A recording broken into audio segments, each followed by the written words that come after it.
Okay, Lolo Doug, Grandpa Doug here, and we have a meal tonight.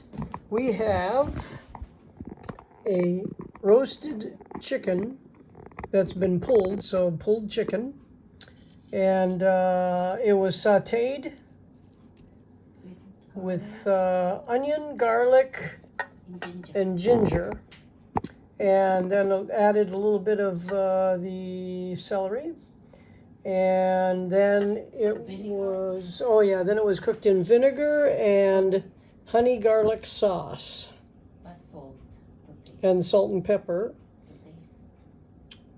to taste. And it's delish. It really is good. So we put it on the wrap. That's the, this is the thick one.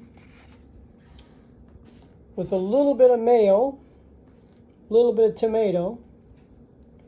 And it is delish.